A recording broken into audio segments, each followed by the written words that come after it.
Hi.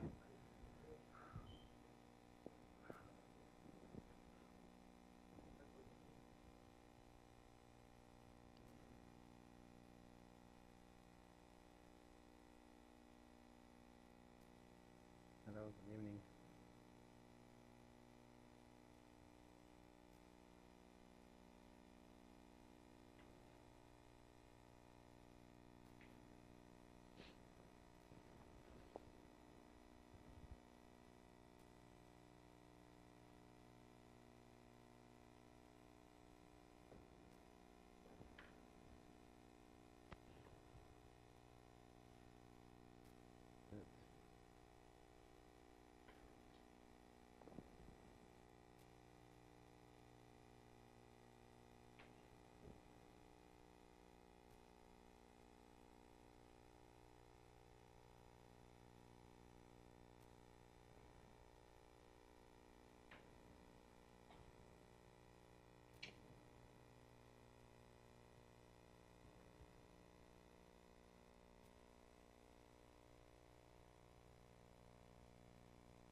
Assalamu alaikum.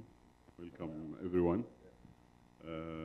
I don't think I will need to introduce Naim. He will be the one who will introduce himself. Thank you for being here Thank you so much. and enjoy.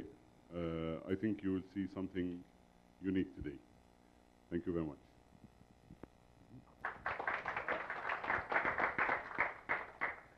Hi, everyone. First, I want to thank HIPAA for giving me the chance to be here and to choose me to lead this presentation and this lecture. And thank you for attending this presentation. I hope by the end of this lecture, I will answer many of your questions. So, we start. This is my pictures, actually, sport photography and action photography. And next slide will be, I'm going to talk a little bit about myself because I start photography and I learned photography actually super hard way. It's been maybe 22 years when I start as an assistant. I was born in 1976 in Lebanon, and unfortunately, this is where the war started. So it was like super blurred. Nobody, not only me, many of my friends, nobody knows what is his future. We just live day by day. And then I was lucky to be born next to the sea, where I start learning bodyboard surfing. We used to use wood because we don't have money to buy any equipment. So I start my extreme photography since I was a kid. And I learned windsurfing, and then I learned so many sports. I felt a love about this since I was a kid. And then on the age of 15, I won championship back home in skiing without having money to buy a ski. I used to borrow it, and I came first. And I won. I was third in windsurfing, in Lebanon without having money to buy a windsurf. So my love for the sport didn't stop me. So I want to achieve, and I did it without having money to buy any equipment. So when on the age of 17, I received a phone call. Actually, my friend has a phone. I didn't have money to buy a phone. And then they asked me to be assistant for one photographer called Faris Jamal. So I said, yes, of course, I want to be. And then they asked me to come for a small interview second day. So I went there, and then the interview was only one question, if I know how to drive manual. So I said, yes, of course I know how to drive manual. And I went, and he said, tomorrow at 6, we have to leave to Beirut. So I went out, and actually I don't know how to drive manual, but I don't want to lose the opportunity. So I called my friend, and I said, bring your mother car. You need to help me how to drive, to teach me how to drive manual. So I stayed till 3 a.m. in the morning, and I managed how to balance the clutch and the fuel, the accelerator. And then second day, I came to work. I put the stuff in the car, and then I managed to take off, and we reached the army break. And I say I salute the soldier, and he told me, please proceed. And then instead of putting first gear, I put reverse, and I hit the car behind me. That was my first day at work. And after that, it took me 2 years. I felt in love in photography, and I decided not to stay as assistant. I need to go more and more and to learn more and more. So I start asking a lot of questions, playing with the camera, clicking a lot of pictures. That day, it was the SLR 35 millimeters. It was film, black and white and color. So it's not like now you delete the picture you don't like. So there will always be a cost.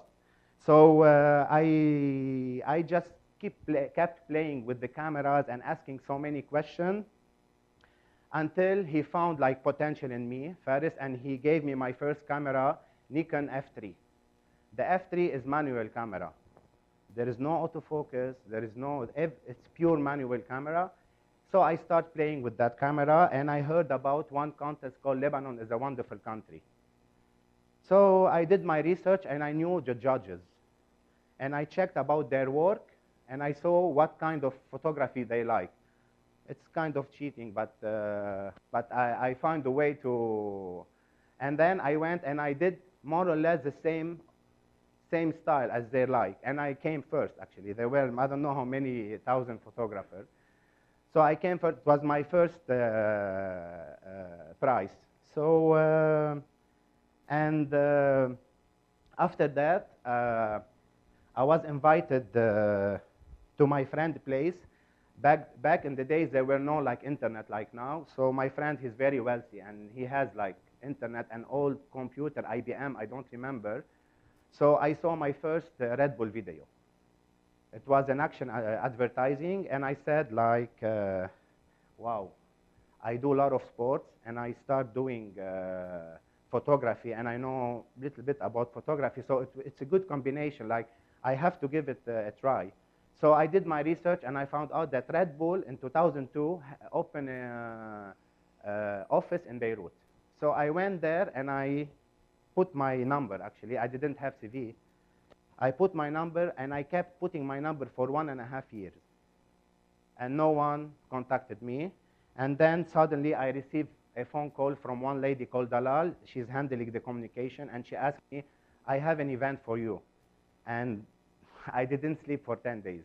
Literally, I didn't sleep at all. I was like, oh my God, what I have to do?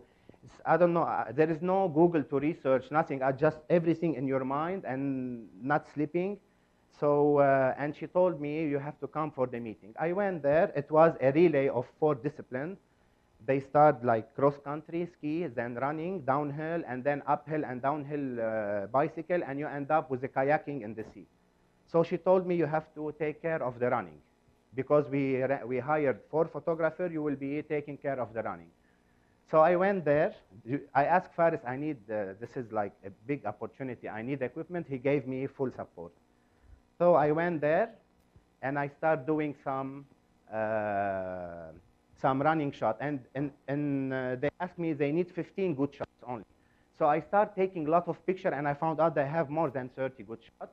And I was saying, like, the arrival of the cross country is very close. So why I don't go up? I take the arrival of the cross country without asking anyone. So I went up and I shot the cross country.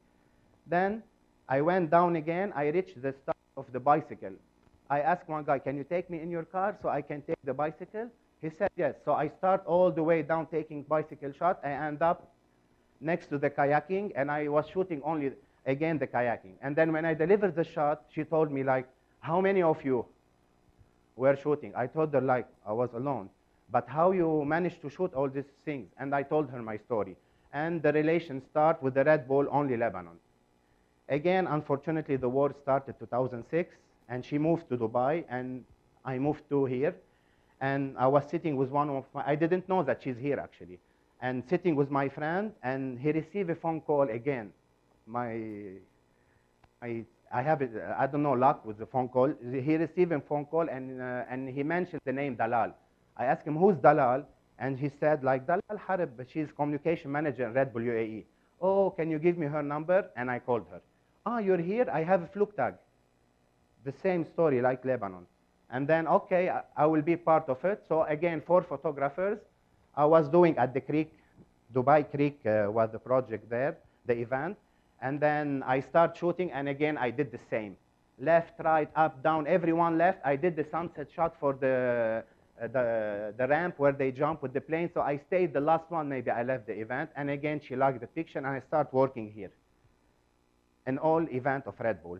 And this is where Red Bull, I was introduced to photo files. Photo files, this is wherever you shoot, you need to deliver 20 images with the metadata, all information, and you upload it to the server in Austria. So Red Bull, they can monitor all the photographers all around the world. This is where they pick their photographer. You see your level, how consistent you are in your photography. And 2009, they gave me opportunity to go and do my internship. So it's 3 months, and I traveled there, and then I thought that we're gonna be 10 photographers. I end up alone. 3 months, internship for me alone. So it was so hard.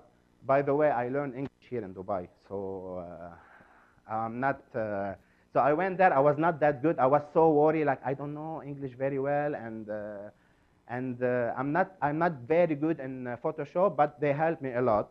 So, and it was super good. My life changed, and there is some small details in life, very important, can change your life that you don't even look at it, but it's really important, like this story. My first 3 weeks in the internship was 3 weeks. They gave me access to the server, and I need to, there is 26,000 images, I need to delete the 3,000. So I said, I came all the way from Dubai to delete images. You can do it yourself. And this, behind it, the selection. When you see 26,000 images and you delete 3,000, you know what's good and what's bad. And this is very important for your selection. You go out, any one of you now in the digital era, you do to 1,000 images and you come back home, and sometimes you choose the wrong image. So this is very important, the selection. Before doing anything else, the selection is the first things you do it after your shoot. And this is the most important things. And then we're gonna go through some what kind of image you have to choose to give an idea about the event. Not only close up, not only wide angle, not only you should have a variety of pictures, so the client will be extremely happy, and he will ask second time, he will ask you to come and shoot second time. So I did my internship, and then I passed it. I'm gonna finish talking now. We're gonna go a few minutes only. So I finished my internship, and everyone was happy. After these 3 weeks, they sent me all over Europe. I used to meet new photographers, learning from everyone, new tricks. They start teaching me how to handle big events, and we were gonna talk about it, this too. And after 3 months, I came back here, and I started doing the region as a Red Bull photographer and many other things, not only Red Bull. And 2014, Red Bull decided to do some, they changed from photo file to content pool, and they decided to choose 70 photographers from all around the world to represent the brand, elite photographers. And then I received the email. I became, that was like I was crying actually because like 70 in the world, and I received this email. So yes, I'm one of the 70 they call us red photographer. And now recently I started teaching with Red Bull. I just came back from Japan. I was doing a workshop for 12 photographers from the state and from east of Asia. It was 11 days. And now soon we're gonna, I don't know if I have to say that, but we're gonna have one here in Dubai for the region. And here I am. Maybe I talk about all of these. So now we have to move to definition of sport photography. It's not, I mean definition by that, I want to explain more about what do you need to be a sport photographer. It's like, first thing, you have to be super fit. Every day I go around between 5 and 10 kilometers, every day. Because my last event for air race, I checked my health application on iPhone, and I found out that I did 42,000 steps, which is like, you need to be fit with all the equipment. They mentioned the stat, but I had maybe 20 kilos with me. So because the requirement is super high. You're talking about small events, but one day you're gonna be doing big events. And you need to be fit, because when you do mountain biking, you have to climb the mountain many times. When I did Wings for Life, I did 22 kilometers, and the winner did 42. So I almost came first. So, so you have to be fit. This is very, very, very important. Second thing about sport photography, you need to know the sports. This is very important to know what you're shooting. Like, sometimes a nice move doesn't look nice on stills. It looks better on moving image. And sometimes a very small move can look wow. Like in skiing, if you do a backflip on the picture, it looks like one upside down. It's not good. But when you do an X, a very simple move like this, it looks like you see the X of the ski. It looks more beautiful. I'm talking about the beauty. The other one is more difficult. But for the pictures, this one is much better. So you have to know the sport. You have to know what is the best trick for the athlete to highlight it. Because at the end, when you will be exposed to big magazines and big brands, they might use your pictures for covers, for double spread, and many, like thousands of my pictures were spread all around the world, from Chile to Australia. You can Google online and you see from Chile to Australia, because you meet world champion from Chile, you read world champion from Russia, and all of them, they ask, the communication of his country ask for the image, and they have access. So you have to always be updated about the move, the style, about everything. So you have to do your research. And I don't know all the sports. I do a lot of sport, but I don't know them all. Lately, I was shooting cricket. I never played cricket. So I did my research, and I went there, and I did the picture, and they went amazing. Because I did my research, I saw the move, what is the best, what is wrong, what is right, and then I went and I applied it, and the picture went very, very good. The third part, to know your camera. This is the most important. I believe in sport photography, this is where you use your camera to the maximum. I have to rephrase it somehow. Like, with all my respect for any other photography, but you have time to do your focus, to wait for the sunset, to ask the model to move, and to move the plate of food or any pack shot you're shooting. And sport photography, it's a second. And this is only training can help you to achieve, to do a nice pictures. So you have to know your camera very well. Now, I'm using, by the way, I'm using Nikon since I was 17 till now. And I'm super happy. Never failed me. And now the new cameras has not 100, a lot of options for focus. And not every sport has different focus. And now we can, when you see the image, I'm going to be talking about that. if somebody's coming toward you, if somebody going parallel to you. It depends on the speed and the relation between the aperture and the speed, and we're going to talk about it. So now you have to know your camera very well, because it's about moments. It's about seconds. Champion. I know half of them in the world, and I did many of them. They don't have a lot of time. Sometimes they give you 15 minutes. You want to do 10 good shots. And many of my pictures you're going to see here, it's a series of 10 images. It was done only at sunset time. Like 10 image, perfect image in 10 minutes, and you have to go. And this is where, when you reach this level, the client start trusting you, because the client cannot push his athlete to stay 3 hours with you. So athlete is happy, client is happy, they will ask you to do another one. And they will send you all around to do more and more pictures. So knowing your camera, your aperture, your speed. Now we're going to talk about many pictures. No need to be all the time 3,000 speed.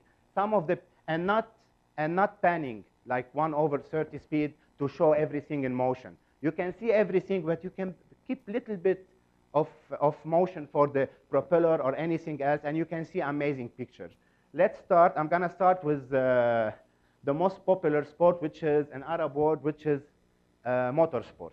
Here, you have 2 Formula 1 tracks in the region. You have a lot of, you go to the desert, you see off-roading, motorbiking, squad, this is very popular. I'm going to start with some picture from the motocross.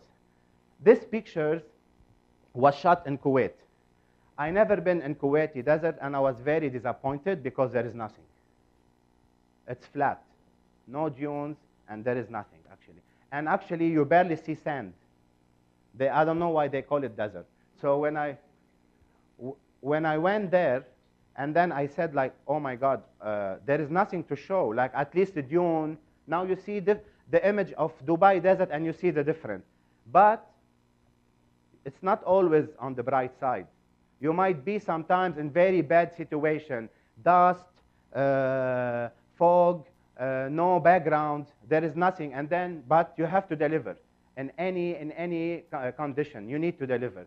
So I decided to do close-up, because in the close-up, you don't see background. But in the close-up, I really play a little nicely with my lighting, and I freeze it in a nice way. You see the motion here, but it's not blurred. You can see even the eye. So what I did here, I used 2 lights. I used 1 light from here and 1 light from the back. This is 1 light from here. It's cross. We call it cross light. And the cross light is very important in sport photography and the most easy, because it will never go inside, give a lot of flare to your camera. There is nothing directed 45 degrees to your camera, so it's like 2 cross light, and you ask him to pass. I used 14-24 2.8 lens. And then I kept a bit of distance. I'm not very close because I don't like distortion. For me, I hate distortion. I don't like things to change. So, and I asked him to pass exactly from here. What kind of focus I use here? It's continuous focus. Auto, I put my camera on auto and see, continuous. So, but you have to know how to use it. Sometimes they tell you this one, it will follow the object. But if you keep pressing, it will not follow. It will take the focus there, and it stays there. It's not that fast. It will not follow it unless if it was exactly parallel to you. But here, he's coming a little bit toward me. So I write the right moment, and I click, and it's 1 click because there is light. You have 1 chance. You don't have 2 chances. OK, I reached this level, and I was sure. Now you see you will understand what I mean by 1 click. Because you have to do it in 1 click. Because you don't have a lot of time to ask him to keep repeating it, because you need to do another things. It's almost sunset. Actually, this is where we started. So it was 1 click. I was waiting for him. But what I did, I was tracking him slowly. I put my hand and I removed, so my camera can read the object. The camera, it's smart. It has a servo. It can see things, and you can put your hand and remove it, flip your hand and remove it until the time that you click. So you can introduce your camera to the object you're shooting by putting your hand and removing on continuous until it will reach to you and you click it. It's not like from far you keep pressing. No, it will not happen. It will be there. It will not, even if it's continuous, it's not that fast. 22 years of experience. So only if it was parallel to you, you can just follow and keep your hand. But if it's coming to you, it's changing the distance. Camera is not that fast. He's very high speed. It's full action. Okay, you can see from the background. Another picture, this is Hamad Balushi. He's just finished Dakar now. He finished one of the most difficult endurance race in South America. And they asked me, this is before he traveled there. They want to promote to do like a promotion for his travel too. So we went to the Fossil Rock, as you see. And you're going to see two images here. It happened, both of them, at sunset time. And it's completely different location. And you know, sunset is 15 minutes. And we managed to do it. Just because I know my light. I'm not smart, but I practice a lot. And I know what I want. The two things that you have to learn in photography and just to reach the level, a good level, is to know the picture before you click it. Not like I will try. You're going to reach a level that you see it before you click it. Exactly. And all you have to do is put your lighting and click, and I'm sure it will be okay. This is first things. Second thing, which I forgot, I want to say as I forgot. I will remember. So, so what I did here, again, cross light. Light from the back and light from front. Nothing else. And I told him, when you will reach up, accelerate more so I can have the wave of the sand. And then why I choose it here? It's good to have plain background when you want to highlight the object. So I wanted this to be in the dark, so it will be highlighted. It will pop up from the picture, and you see it directly. So it's not doing something very difficult. It's very simple pictures, but it's so beautiful because I played with my lighting. This is the same, but why I chose this image? You see how clean? I guess you can see the dunes, how clean. This is from one click. There is no traces. This is his shadow here. So when you go and do a picture, you know, wow, this picture is beautiful, but you don't know why. It's beautiful because it's so clean. It's not there is here a track trace, and he did it 500 times, and he messed with every dunes. Look how beautiful it is because it was done in one shot. So this is very important to when you start practicing, and how you practice. You practice when you put your lighting, check how much is the power of your light, and you know the distance. And by time, you don't need, after 10, 15 times, you remember there is 3 meters. If I put my light on 4 power, I can lit the guy. So when you go on your shoot, you put it 4 meters, and you will have the effect. And then another thing that you have to know, when you put lighting and there is ground, or there you have to show it's a wide angle, just put it a little bit high. Don't put it close to the ground. Why? Because more you put it high, more it go far. So here, it's very far, the light. I put it high, so I will not burn this area. So it will be more spread, the light, and it will be soft everywhere. So the light can reach the athlete and reach here almost same power. Okay, so the beauty of the shot, he's not doing anything, just because look how it's like it's drawing. If you see the sand, it's like one click. We go to this picture. Every picture has a story. I'm telling you the story of the picture just to start training your eye how to see things. This was in Algeria, and I never been in Algeria.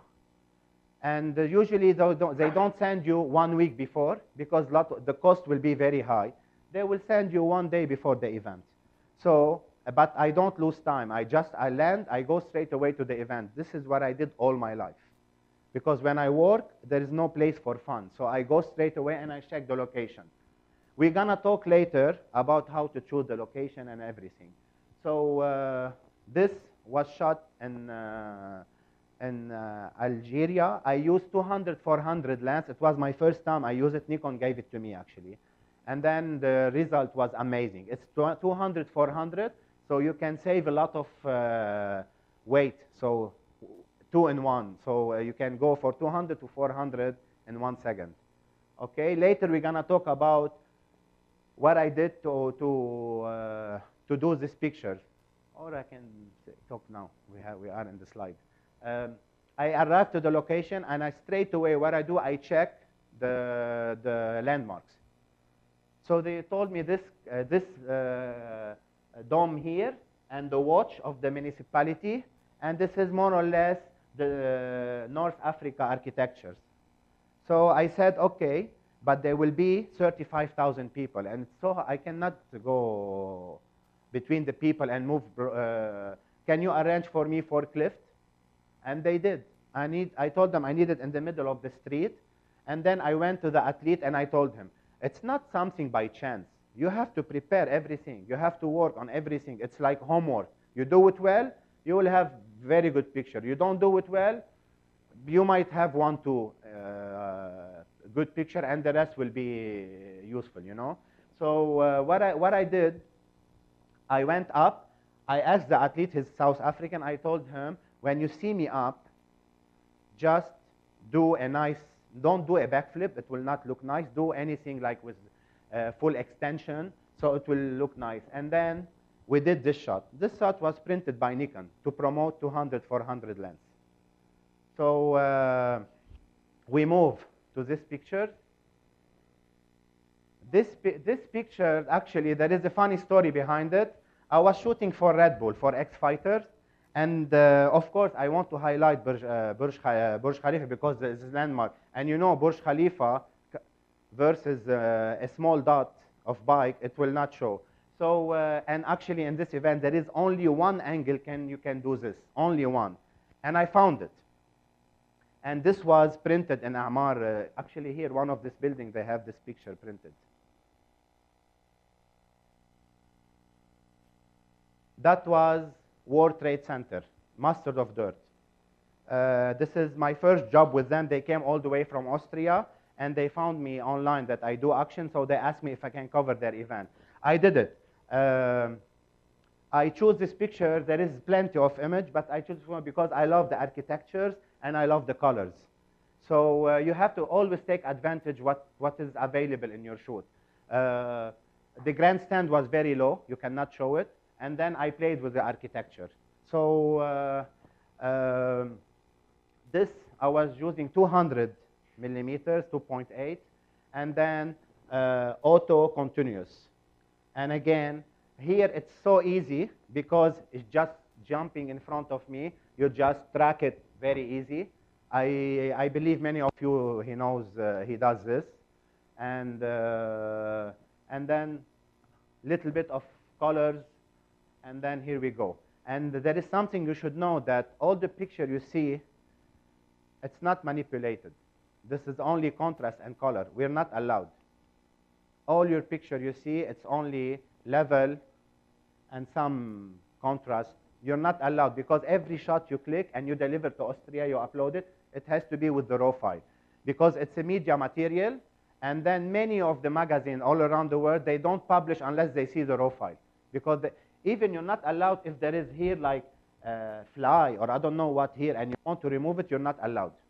You're allowed to do only color and contrast. All the picture you see, unless when we reach the advertising things. This, because of this, and I did the great work, and I was like, I did my homework very well. They asked me to go to Austria. This is in Vienna, the same event, but bigger scale, because this is their main event. And I went to Vienna to shoot it. I chose this one just because nice freeze, nice color. But again, I have plenty of wide angle and everything. We move to this one. This is another picture like Muhammad Balushi. It's 2 cross light. And was shot from the first time. You see, it's super clean. And then 2 light, cross light. And this is the result. Amazing pictures, bit of contrast, and that's it. Another one, sometimes, this is very important, in event, many pictures you see hero shot, but was not shot in the event. I'm honest, I'm telling you the truth. We go one day before during the rehearsal, and we do amazing shots. And there is so many of these pictures was not. Who cares if it was in the event or not, as long as it's very good. But don't show a grandstand empty. But there is so many pictures to do it before. So when you do an event, and if you had the chance one day to cover a big event, there is so many things you have to do before. And the most important thing is to ask if there is any rehearsal, because it helps you a lot. And you might have one of the best shots in the rehearsal. And this, I'm not talking about this one. This one, I did it before we did this one. So he was sitting, he told, I put my light straight away, which is in 2 seconds, and I told him just let the sand fly, and he did it. And look, I played. This is not super action, but it's, you see how nice is the light, and it can be printed easily in a magazine. And then we go to this project. I've been asked to do clip picture for, that was a project, free running versus drifting. And then they want to do a poster, so I choose this location because free running is about rooftops and jumping, and drifting about dust. So I asked him to do the drift, and I asked the guy to be on the top of the building, which is give you straight away idea about the content inside the video. And we go to this one. This is not event, this is rehearsal. And this picture was on a lot of motorsport pages. And it was done during rehearsal. What I did, I stayed till the end because I saw this beautiful sky. It was super sunset, amazing color. And then I went and I said, can we keep the practice a little bit more? Sometimes they will help you.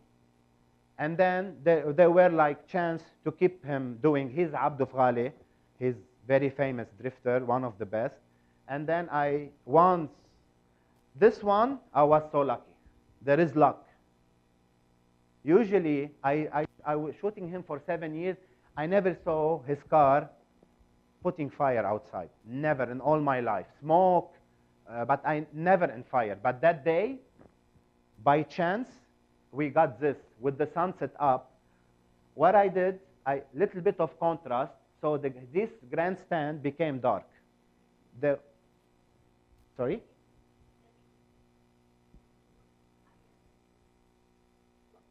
I believe, look, in all my life, I didn't go more than 1,600. I don't like ISO a lot. So when it comes to ISO, what I did, this is a good question. What I do, I check how much speed I need to get a good shot. And I put the ISO according to my need. You know what I mean? I don't put my ISO straight away 5,000, like many people does. Like why many people, and I compare, I see him on 3,200 or 5,000, but I was on 1,600. Why you put 3,000? You know how much you lose quality? So always, like each sport has certain speed, and with time you know that in the car is not the car you can pan a little bit with it. So you don't need to go 5,000. You can start with 800. Sometimes the light is super strong, 400, and sometimes you're lucky there is problem with the light. You go to 5,000. That's why they did 5,000 when there will be problem with the lighting. Not every time you put 5,000 and you click. Because this all printing materials, they will print it. They will go huge. Like my air race picture, sometimes I see them 10 meters when I enter the venue. So if you don't deliver a good quality, they cannot print it. To have this chance, you have to keep the quality. And then if you need 800, so put 800, don't put 3,000 ISO. So 800 is more than enough. So this is during the rehearsal, and turn out it was like used by many, many, many channels. We go to this one. I have amazing story about this. They contacted me that I did 1 year in a row Formula One with David Coulthard.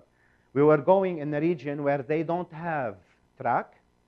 Like UAE, they have track, so we didn't do it here. The people knows they can go and watch it, but there is so many people around the world, they don't have money.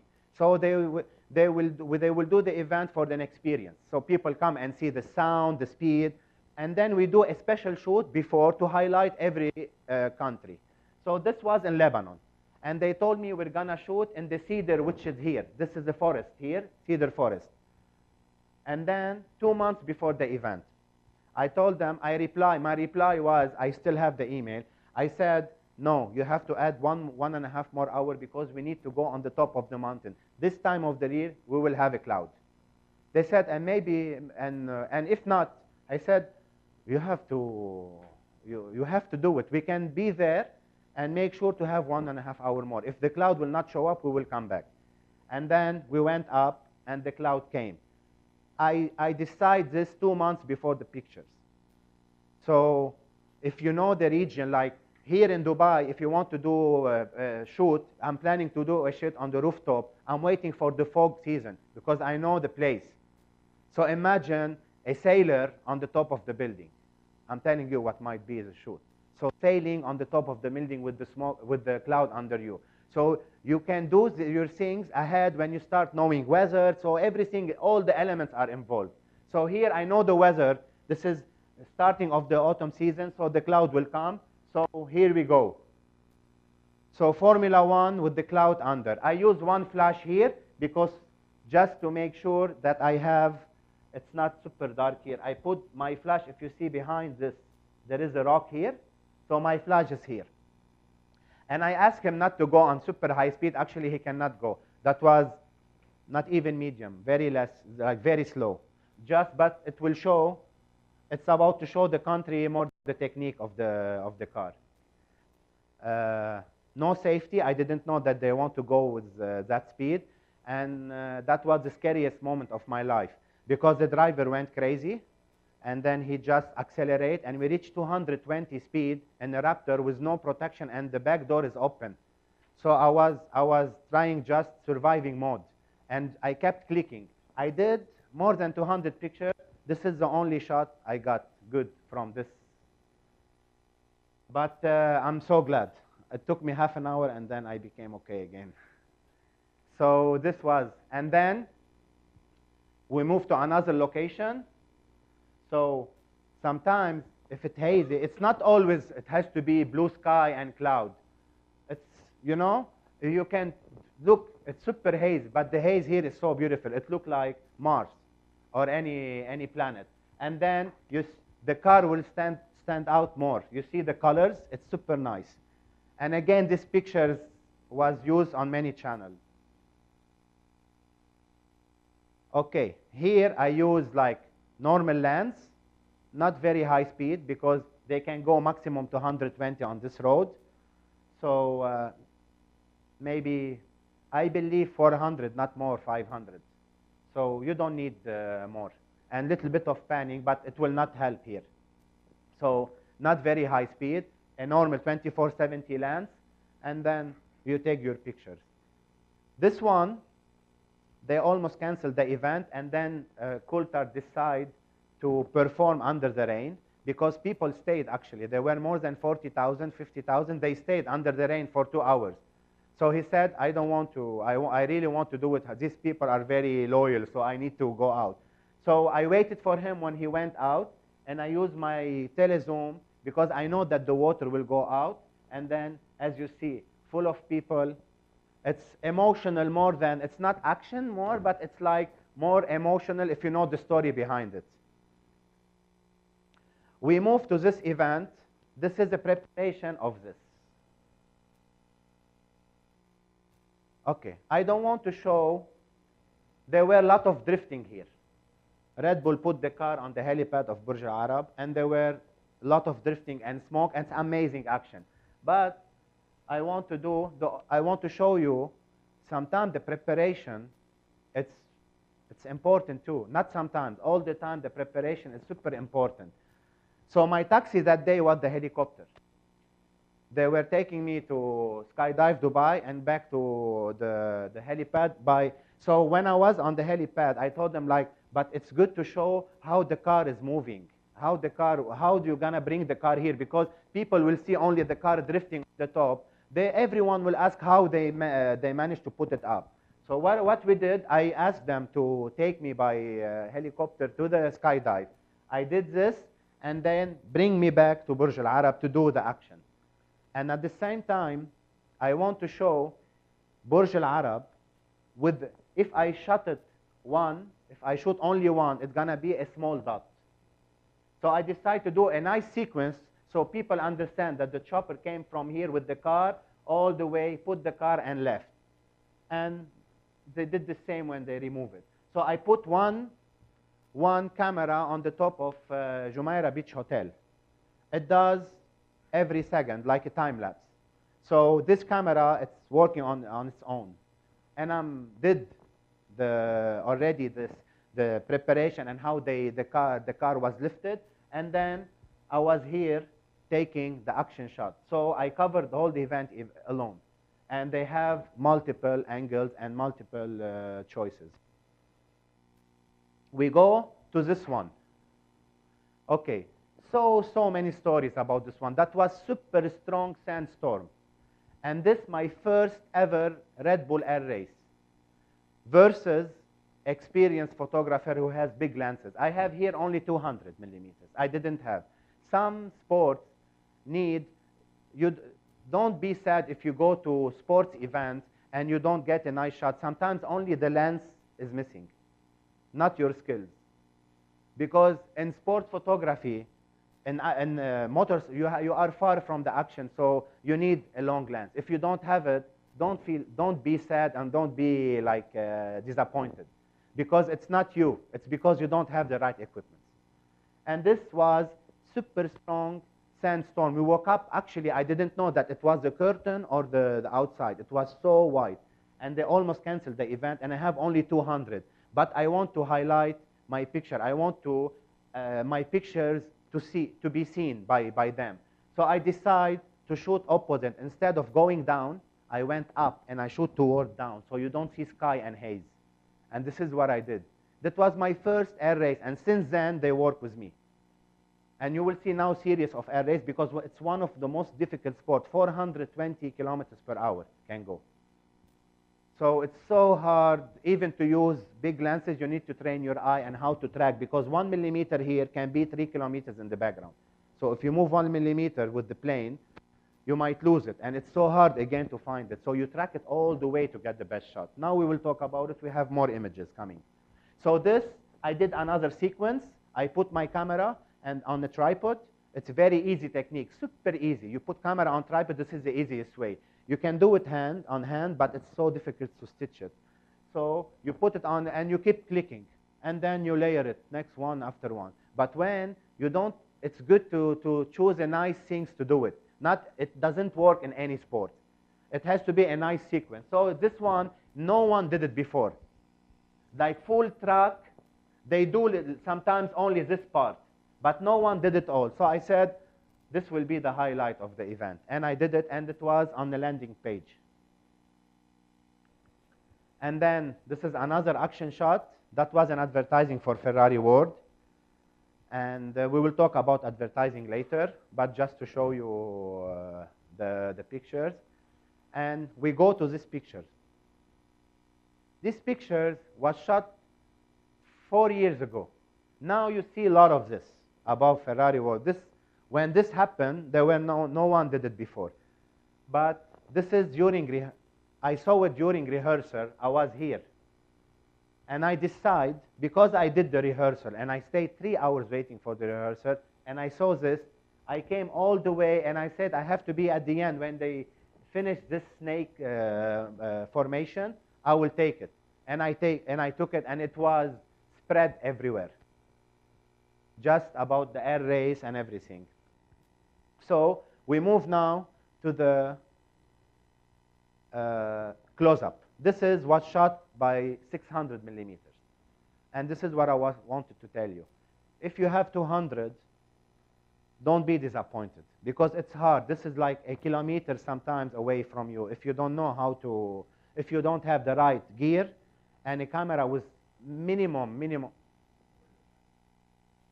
I will come to this. This is, I want to highlight this in this shot. This and this one, and this one, all right? So,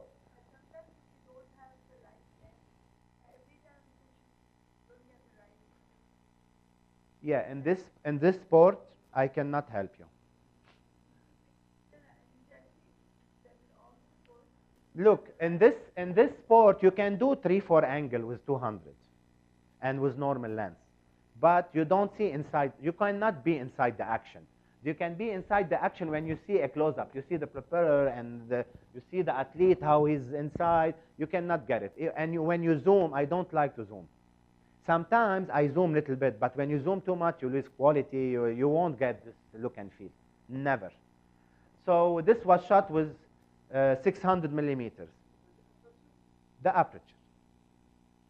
This is, if you check many of the photographers who shoot arrays, they will go there and they put their camera 5,000. This 160 speed. Why? Because if I shoot on 5,000, you have a freeze propeller, no action. To get the motion of the propeller, and I didn't discover this myself. I learned from other photographers. And this is the good thing of teamwork, which we don't have, unfortunately, in here. People here, if you put two photographers together, they fight. But what I learned in Red Bull, you have to work with 5-6 photographers, experienced photographer, and you have to be so modest and ask questions. You're not the best, and you will never be the best. Every day there is something new in photography. Every day, and we will always be student till the last day, because the world is going so fast. Every day, new camera, technique, Photoshop, all these things. It's so hard to say I'm the best. You're not the. No one is the best. So, but the good things to keep up to date all the time. So this was shot on 160. Before I used to put 2000. I used to be proud of my image, but I never noticed that this propeller is just like, it's like you come and you put it there. So when I start seeing other pictures, why the propeller is like in motion, and then they told me because you have to go down in some speed. So I went down in the speed and I discovered which speed is the best, and I did the pictures, and that was the cover of Red Bulletin magazine. We go to this one. And this one, that was 250 speed, but because 800 millimeters and you move so fast, 420 will keep the motion. The motion will stay. It looks like panning, but this panning on 250. Okay? Because if I put less than 250, I go to 60 and do panning, you lose the pylons? Pylons. Yes. Because we work together. So it's good to show what he's doing. It's not only you put and you just do that motion and then everything disappears and the plane will stay. So where? What he's doing? Which country? And what is this? You know. So some people do all their event panning left and right, and then the client will never like it because he has to see how many people you know that they change it to 2 seconds. So there is value for these two items here, and you cannot just let it go like this. So this is that speed. It was 250. And then here, you need to have that camera with minimum 12 frames per second. You have no idea the speed. Like, and it's less than a second. And sometimes you think that you got it, and then it's not here. It's here. Or it's past here.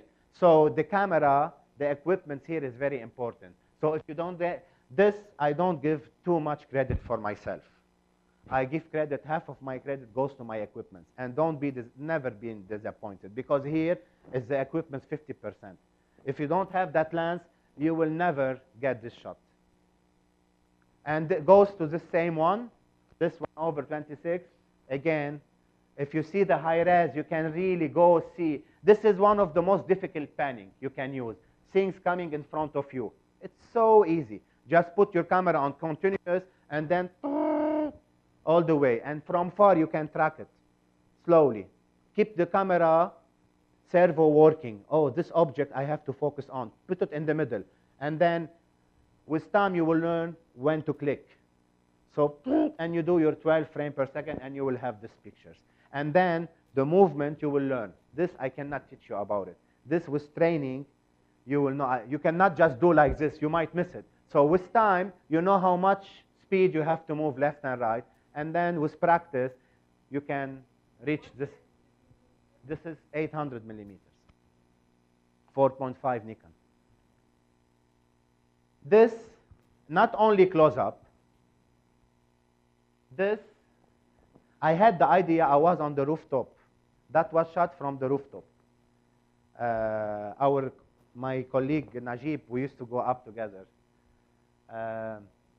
This organic. And I had the idea, I saw that lady down, like walking alone, like organic. I don't know.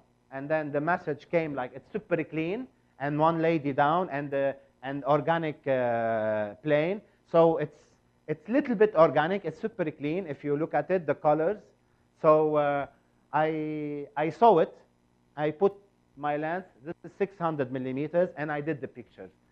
So it's not only close-up. Sometimes you have another shot. This is not by chance, the colors. This is, if you all went to Abu Dhabi, right? You know Abu Dhabi. I was on the other side next to the flag, and this building on the other side of the Corniche.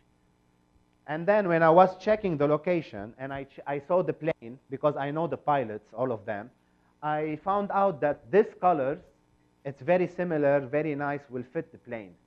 So it looked more like almost the same.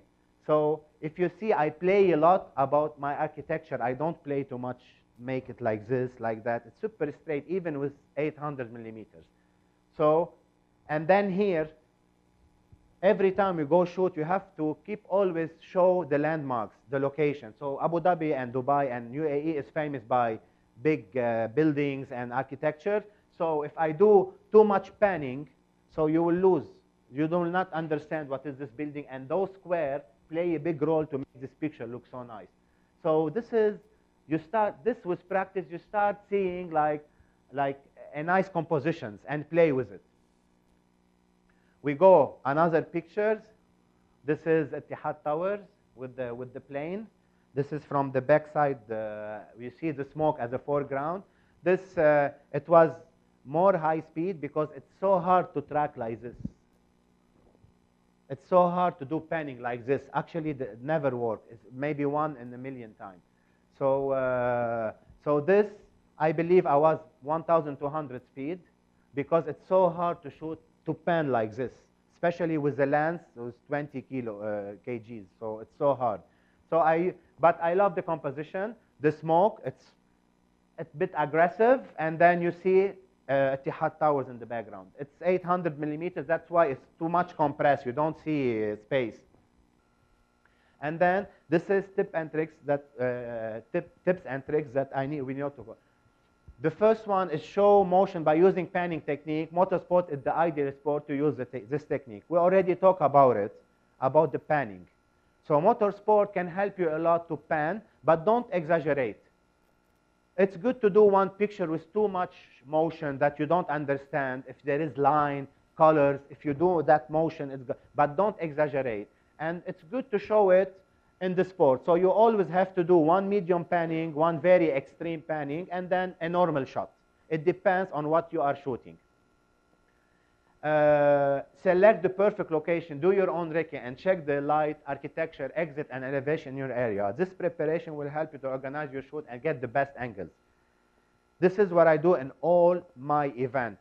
I go before, I even go, they do security meeting. I go to the security meeting so everyone will see my face. So during the event when I run, they don't tell me where is your accreditation. This is time. You lose your time. So I do a lot of time management in my shoot. So I go there, I ask everyone, I am the official photographer, I'm gonna be running like crazy. So please don't stop me because there is sometimes 1 second difference. So you're gonna lose the shot and I'm gonna blame you. So and then the security will know me. Then I go, I check all the elevation around. In the first picture that I showed you, the sequence, I was not international that day with Red Bull. And then I didn't have that accreditation to go anywhere. So what I did, I asked Red Bull, can you get me permission to go to St. Regis, just to show that the elevation from up, it looks like I went to the helicopter and I shot from the top. So this is your passion for your work can help you a lot. Okay, so don't sit down, okay, why I have to go up? You will not reach anywhere. This is a very example, me. I came here because I run a lot. I reached this level because I run a lot. I was like dust, I felt a lot. I went to hospital because I felt, and it's not long time ago, while I'm chasing one car to take pictures. So there is a lot of things you have to do to reach certain level and to make the client see you, to be seen by the client. So, so this is what I do. I check elevation. I check where is the stairs, how much time it take me to run up, and then I go, I check the schedule. At 6 o'clock, what's happening? Oh, 6 o'clock, sunset time. This is the best time to do a wide-angle shot. And usually wide-angle shots are the money shot, because you can see how many people attend, you can see the location, and now you can see some money shots. You're going to love them, and you will understand why they call it money shot. So, sorry. And then use the right gear. This is what you talk about. Sometimes you go to your shoot and you don't have the right gear, so don't be disappointed, because some picture cannot be done unless if you have this certain gear. The 12 frames per second, you cannot shoot a race without having 12 frames per second. You're going to miss many things. You're not going to get a nice picture of the plane if you don't have 800 millimeters. So don't be disappointed. This is choice of the gear. And if it's not affordable, there is many times Nikon can not trend. There is a trial. You can ask and you can do train on it. And if you really want to try it, you can contact me. So no problem. And then big event always has training session. This is, I talked about it before. So when you do the training, you understand what the other people are doing. So when you go to your event, there is no stress. You know that now he's going to do this. This is his perfect. There is haze from here. I should not shoot from this angle. So you choose your location, and the event day, you will be enjoying your shoot, not under stress. And this is very important. And talking about group teamwork. So when first time they put me with 5 photographers and international back in time, so I didn't come and say, why I have to be this. I came. I said, please, guy, I'm here to learn. I was super modest. I told them, please, I will learn from you. And then I start learning. I didn't come and I say, like, oh, I don't want to be. And the same happened to me. My first time I did event, and I was leading the event in Kuwait. 3 photographers say why he has to lead the event. Now we became very good friends, and they understood why the past of lead is lead. Lead, yeah? So why I led the event. So this is very important. Teamwork can help you a lot, especially when you work with experienced photographers. Learn from them. Maybe now when you start asking me questions, I learn from one of you some trick. I will never say. Sorry?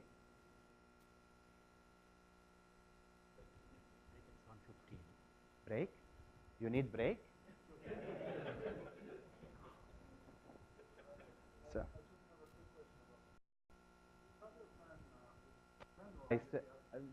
If I have it, I prefer to do it with monopod. Let me tell you why. In the middle of the event, when you will be running 15 kilometers, you will be shaking. So it's not only one shot, it's the full event, and this is one of the shots. So if you do it in the beginning and you're not tired, so like your hand shake, if like I'm telling you 42,000 steps, so I was not able to walk at the end. So yes, I use monopod. And I use it because the lenses are heavy, especially when it become above 200, it's super heavy. Now they are doing smaller, but still. So in 15 minutes? 5 minutes, come on, man. So big event, oh, I love to talk a lot. Big event, so we talk about this. It's very important to go do all your homework, check all the exit and everything. And then this will happen in training session. You know what's happening, what he's doing and everything, and then you manage not to be stressed during the event. So, virality in your shoot. I prefer to take the break now and start with this after. Yeah? It's a break time.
Okay, welcome back, everyone.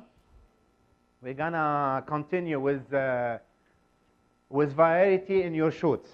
So when you go to your events or whatever you're shooting, you have to think in all angles, wide angle, medium shot, long distance shots.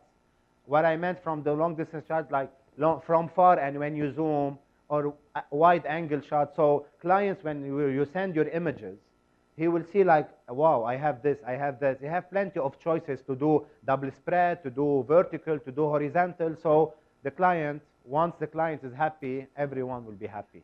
Okay, so by using different lenses, okay, usually I start with wide angle. Why? Because usually you have the maximum people in the event in the beginning. Later on, if the event is not good, people start leaving. So to make sure that I have the wide angle shot with everyone there, I do it first. So and usually events start at sunset time. So this is the best time you can take your picture. Now you will have a lot of examples. We'll talk about it. Another thing, we talked about it actually before, to plan your shoot. And this is very important, where to start and when to end up. There is so many events, in every event, not so many events. You have to know where to start and go all the way, because there is show happening here. There is this happening here, so you don't need to miss anything. So you have the schedule. I always have the detailed schedule. And then this time I be here, this time I be here, this time I be here. And then I will end up with a prize giving if there is prize giving. So you have to know where to start and plan it. This is very important. I'm not here to teach you how to use your camera. This is you do it when you go out. But I'm teaching you, if by any chance you will be exposed to big event or anywhere else, or you're already an event photographer, how to do it. This is the best way, okay? And then the money shot, I'm gonna talk about it, because now every client asks for money shot. We will talk what is money shots and how to make a money shot. We will see later. It's the most easy actually, but you have to make sure to do it in every event. And then know the sport and the audience, what they like. This is we talk about. You have to know the sport. You have to know when you do Google about the sport, you see which picture has used a lot. So you know if you did more or less the same or a little bit closer, this magazine might choose it to put it. And this is how I do it. I see what they like and what was featured before, and I try to do more or less the same. And suddenly, after 2 days, I see my picture in the cover of magazine. So there is trick, and how you have to see, always learn, always Google. It's the biggest university. So see what others did. This magazines, oh, they use this kind of shot. I will do more or less the same, and I'm sure they will use your picture, and it will be featured. And they pay a lot of money eventually. And then we go to, I'm going to do portrait and come back to the things that related to the money shots and everything. Every athlete needs a portrait. Every manager needs portrait. Everything needs a portrait. So athletes need portrait too. So I do portrait for athletes. Okay, I include the helmet, and eventually he's a pilot. You can see because he's next to his airplane. So this is 2 cross light again. 1 light from here and 1 light from the back. It's very easy. I use 200 mm, and then I don't think, if you know a little bit about photography, you can achieve this easily. Another thing. So everywhere I go, I see the surrounding. This is a container. So I asked the driver to sit. This is containers. They were filling it with the iron stick. And then I asked him to sit inside. Just normal. This is natural light, and the container has a window from here, and the sun is going inside. So natural light versus natural light and the window, it's all natural light. Just because the composition and the idea, it's all about. And then here I use my light in the shot. He's an athlete. He's from UAE. So I put them there. I wait for the sun to be here with my light to see the little bit of haze. This was shot maybe 7 years ago. Now the haze is very popular. You see every picture they add haze. So this is natural haze, but 7 years ago. And then sometimes I use light, and sometimes I don't use light.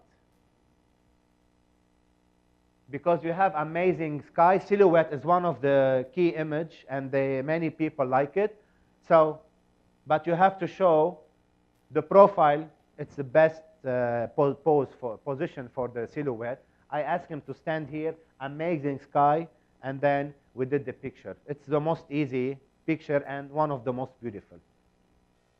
And then we go to the helmet. This is super tricky to shoot helmet. You need a huge reflector. Sometimes you don't have it, and that's why you don't. If you have a big reflector, you will see all this blue.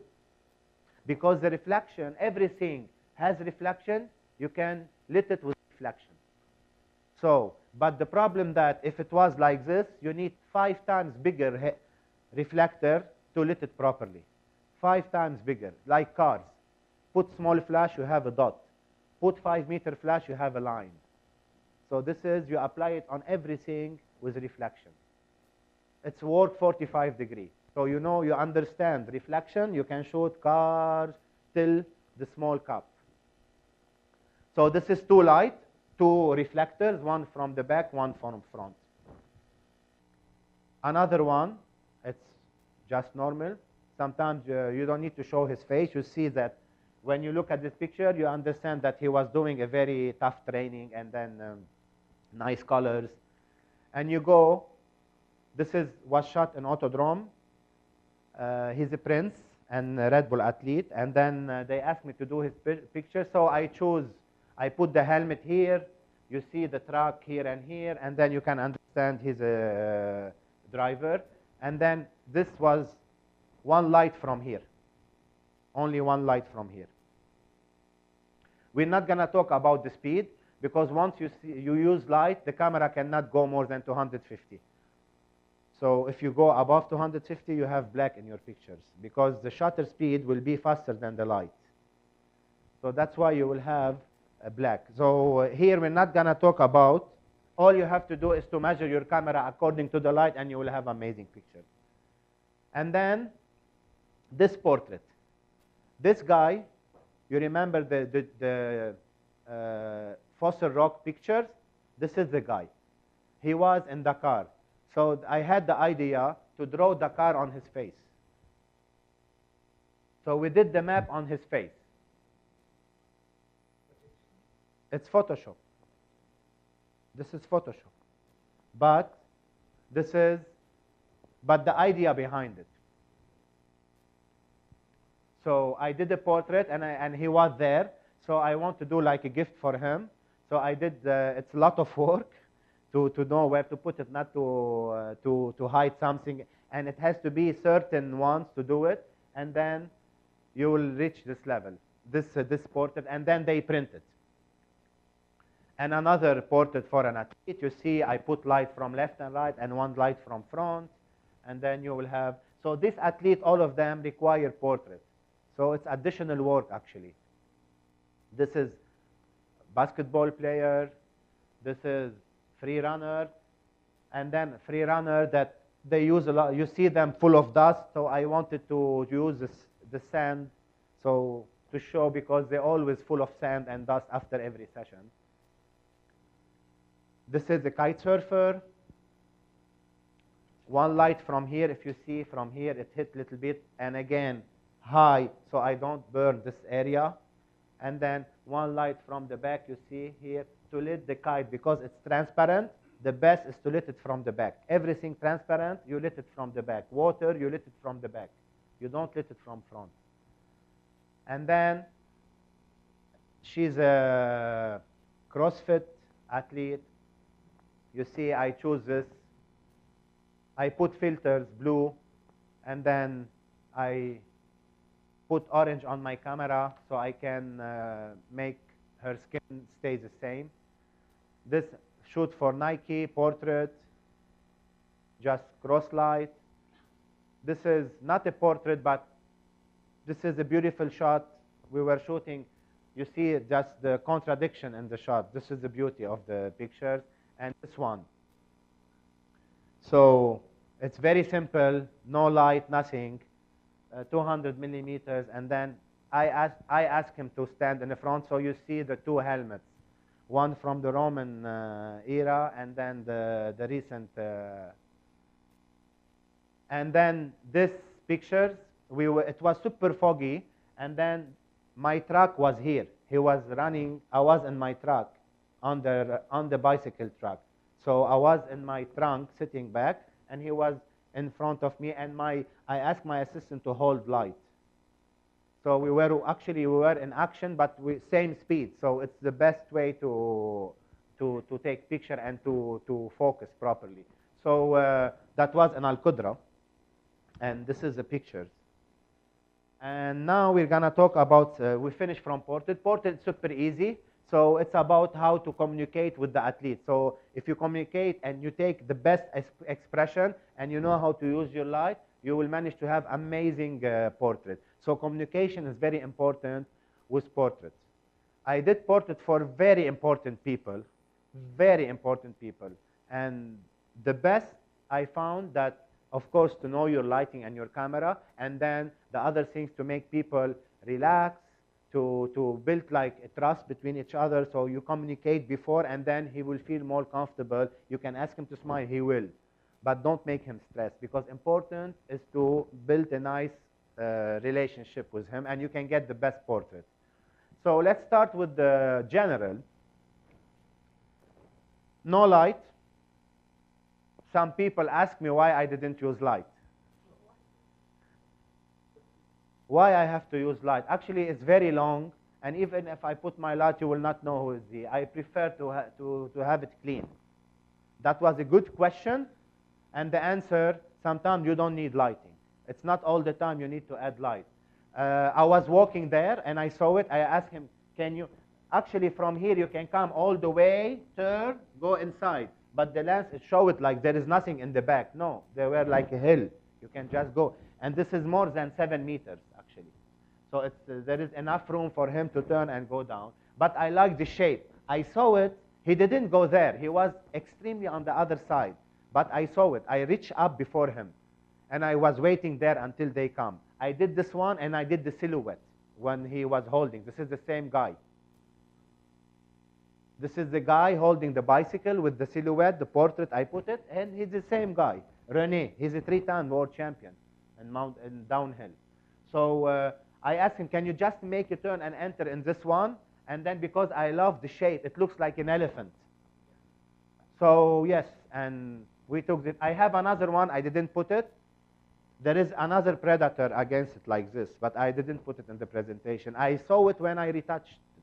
I didn't see it in the beginning. In Oman, in Salalah. It's a nice place to go, actually. And then, so when you do your shoot, it's always the local touch. Because when there is a local touch, everyone will use the pictures. Every magazine will use the picture, because straight away, this is Oman.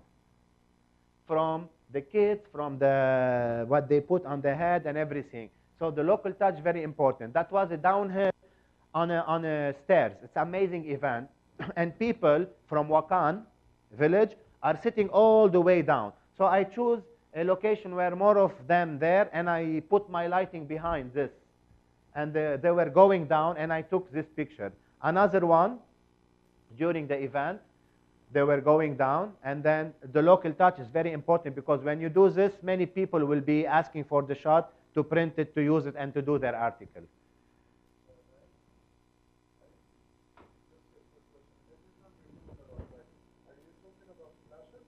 Flashes. No, in the sport, you don't need softbox, unless if you're doing, most of the time I use direct light. Because in sport, you cannot put the light close to the object. And if you put softbox, it will be not enough power. Because the softbox absorb a lot of, to make it soft, it's called soft. Okay, but maybe The reflector, you know, this big. No, I always, this is, I combine all the time. Natural, not all the time. But in this one, there is natural and there is light. Some of them, no. So it depends. Not all the time I use flash. Sorry? Which one? This one? This is maybe 3 afternoon. The sun was from the back, if you see on the kid. So I was obliged here to put, The sun actually, it's hitting a little bit here. You see here, the sun, there is sun. So it's mixing between my light and the natural light. Okay? But I don't exaggerate it too much. If you look at it, you see there is balance somehow. Okay? You have to balance somehow. Okay? We move to that one. That, we did it in Hatta. That was for the National Day. And it's one of the pictures I like. It was super clean weather. It looks super clean. And what we did, there were only one light on the boat. So I put light to kill a little bit the shadow here. So because here we have very strong light. The sun is super strong, so the shadow is very strong. So it's not good all the time. If he has helmet and the sun is up, you will have black here. So I put the flash only a little bit to kill it, to make here a little bit, to highlight it, to highlight him a little bit. And then you see it's all about the composition. And you see the cloud, the flag, because it's National Day.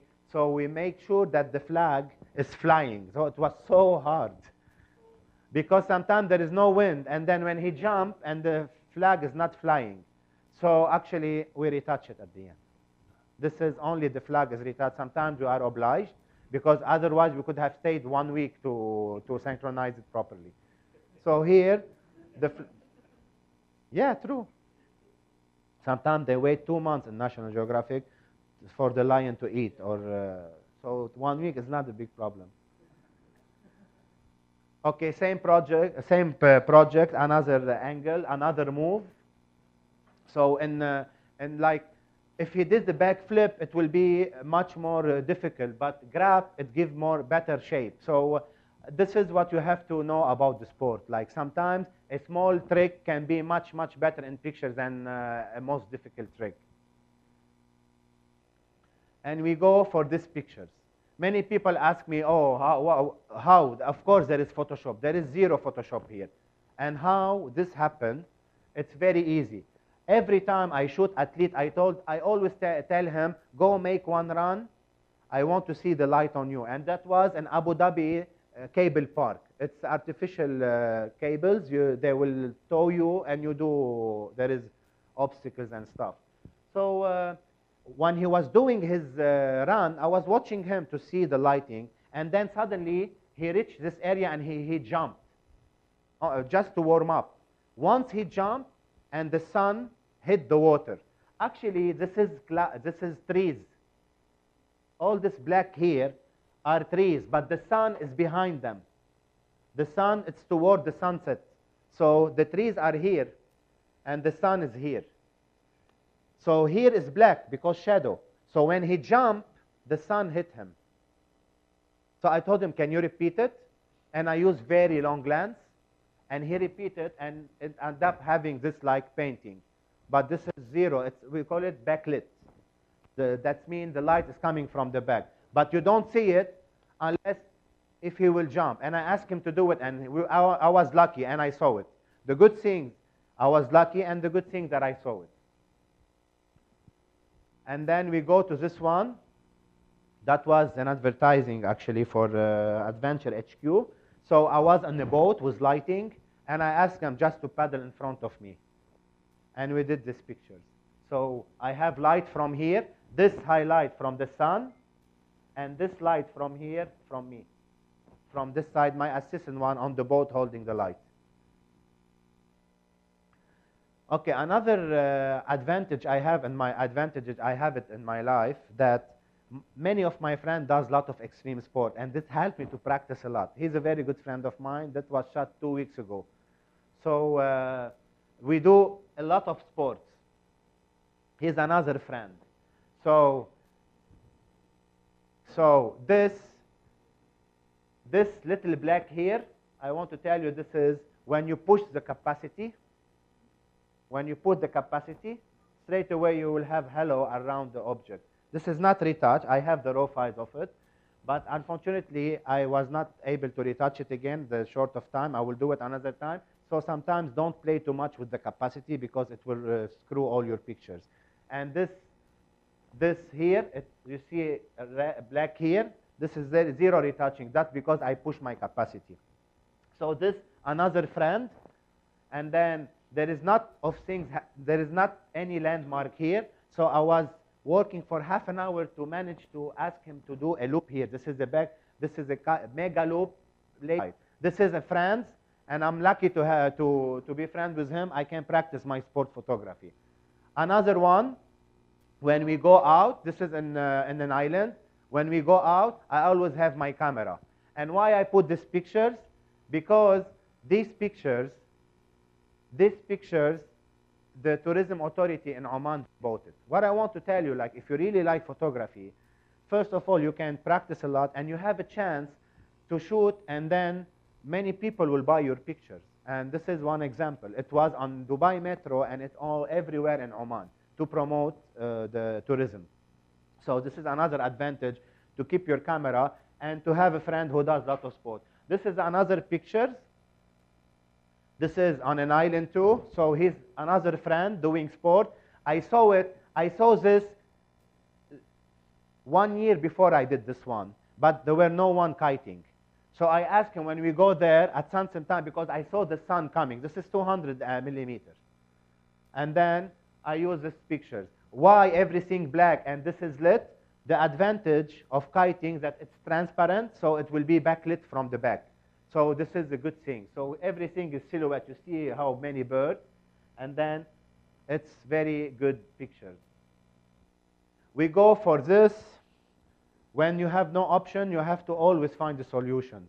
So this, they asked me, they need a very nice pictures, and then people think that it's drone or or chopper or something. No, this is a bridge. I saw the bridge. I asked him to go under the bridge in Marina, Dubai Marina.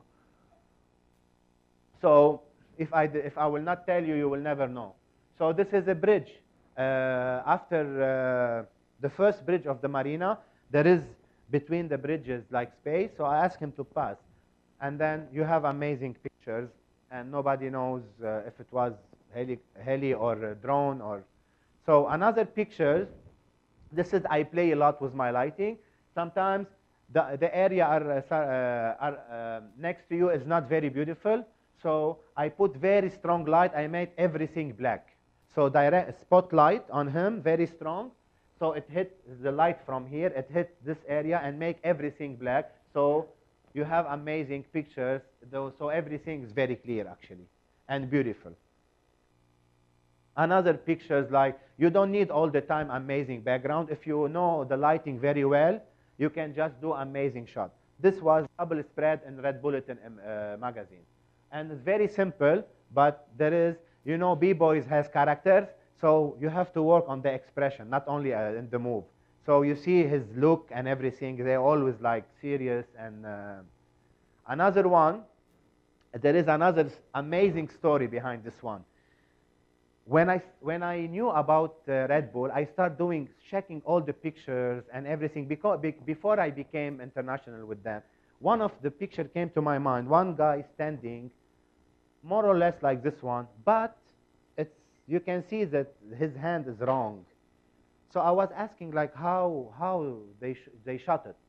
And then I contacted the photographer. His name is Marcos. I told him, like, how you did it. He told me, like, I have a ball, glass dome, and then I put the camera inside, and then you put your hand on the dome, which will not break, and you go, and the camera will shoot. But you can see between the fingers.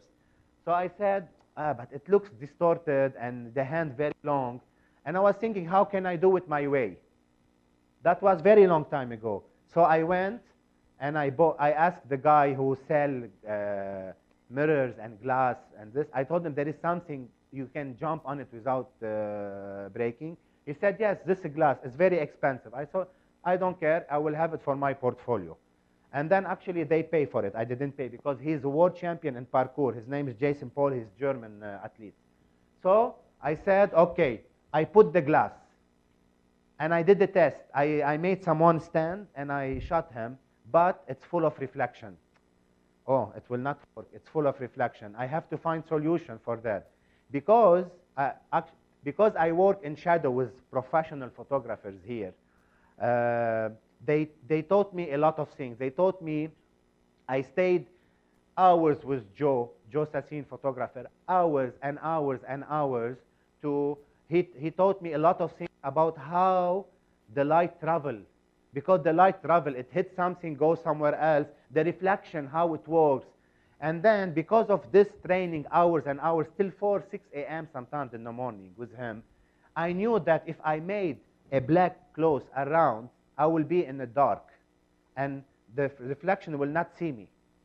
But because I'm in the light, the glass will see me. But if I put black, I will be pitch black in the pitch black place.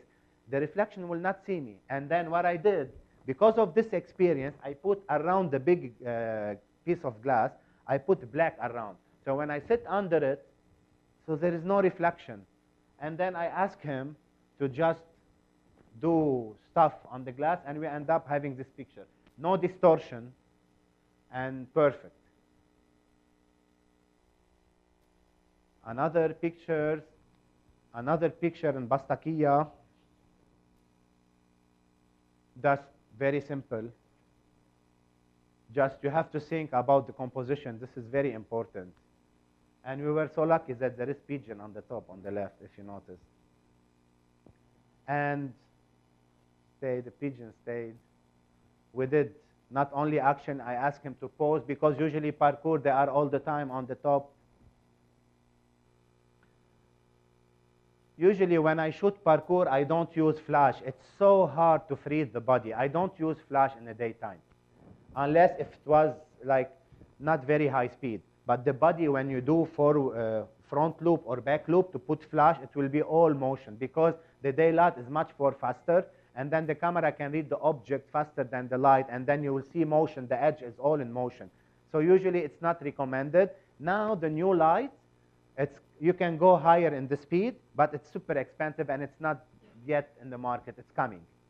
So usually I don't use flash. I go high speed when it comes to body motion, especially when the front loop. This is only using the camera and my lens. That's it. This is indoor. I use flashes.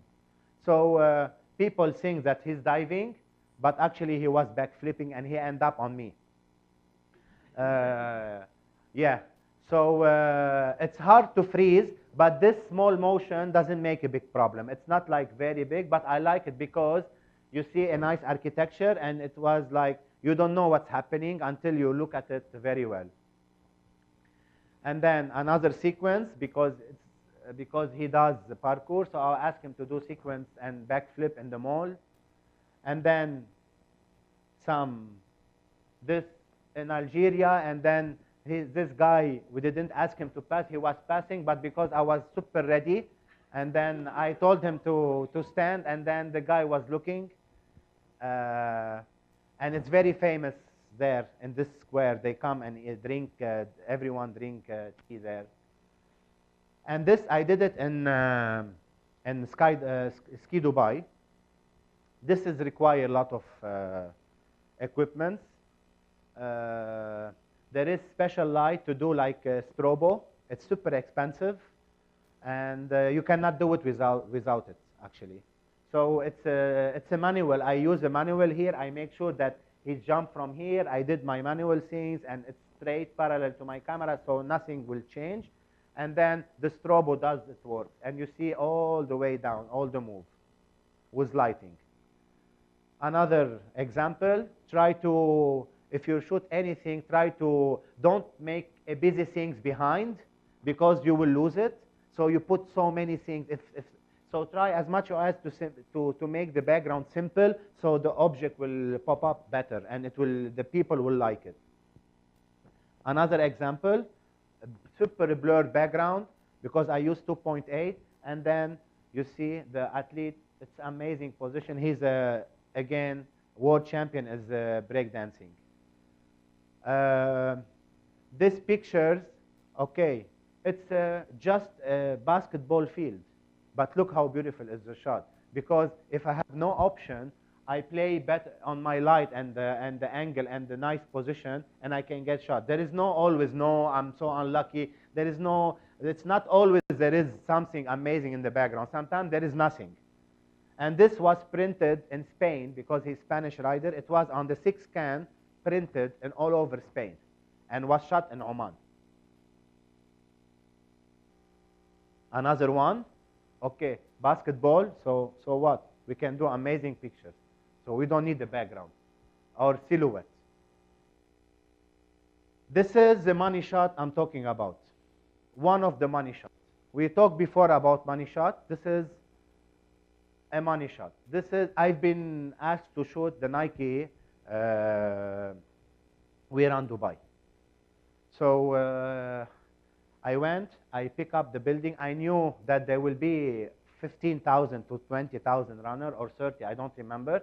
And I knew that they will fill all the circle.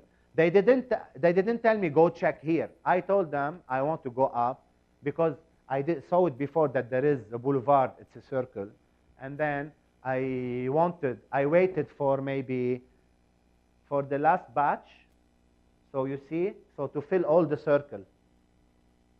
And then landmark is showing, everyone will see, oh, this is Dubai. Oh, this is running event. So it's a money shot.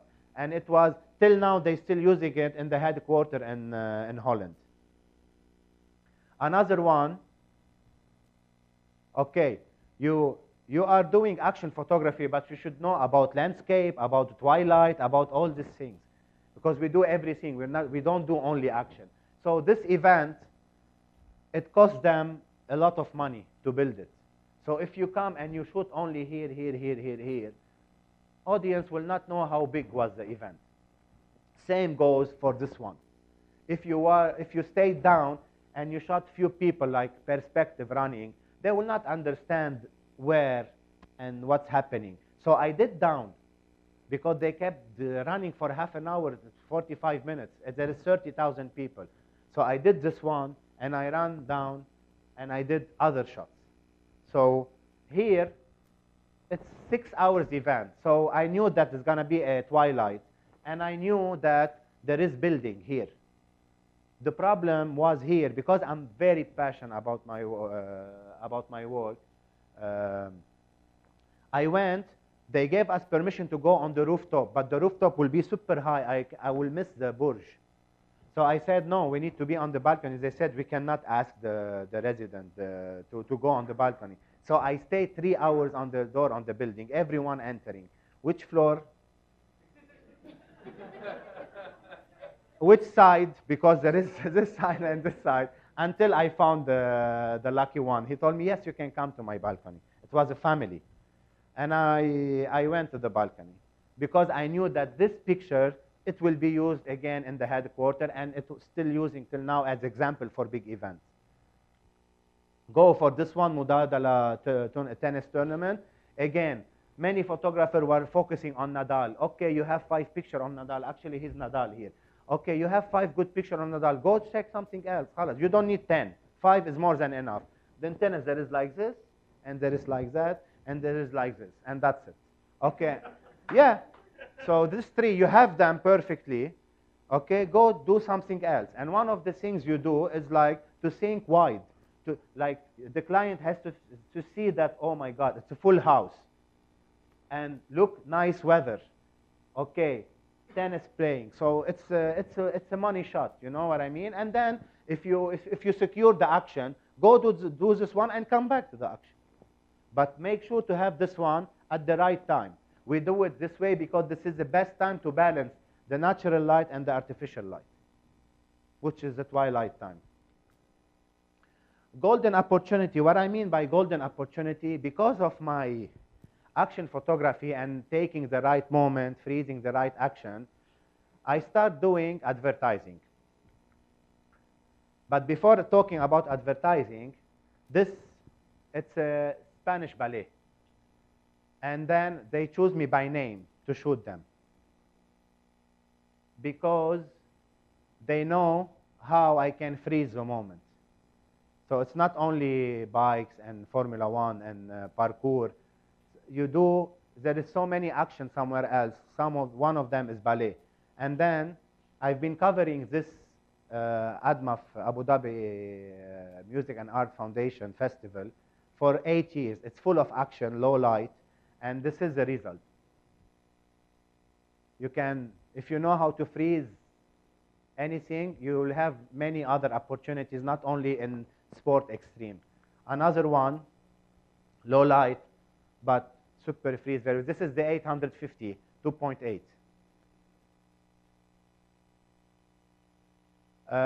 What I use, again, it's running in front of me. So I use the continuous, so I can track it very well. Talking about advertising, you will have a lot of chance to, it's not only, sometimes brand ask you to do lifestyle. So this was, I use a reflector and the sun haze from the back.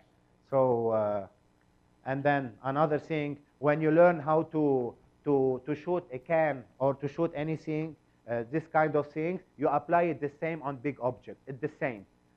So when you know how to use your light very well, you will understand how to shoot portrait, how to shoot anything else. So learning the studio and having training in any studio will help you a lot because you can apply it for anything else. All there, everything is the same. And then Kite Beach.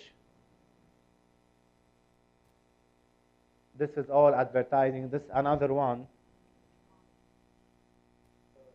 Yes.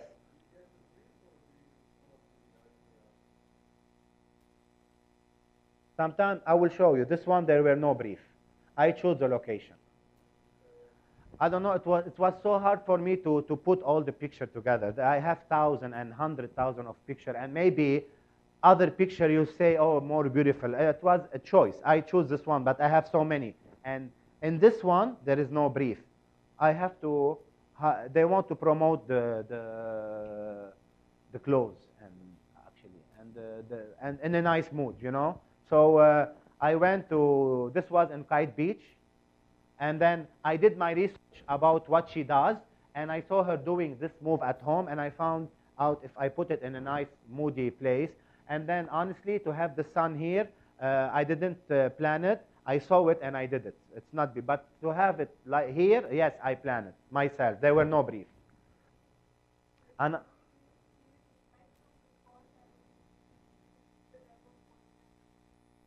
yeah, of course. I said, on sunset time, I need to click it. But I didn't know that the sun will be exactly there. And all the shot, you see the sun here, exactly where it is. Yes, here there is two lights, of course. It's contre-jour against the light, so you need two lights. One from here, one from here. Another pictures, it's just simple running, but you have to, because running is only just running. To shoot running, you have to involve architectures, the streets, and stuff from long distance. So I chose the bridge from Zabil Park, and then I did it early morning that there were here only one light from here.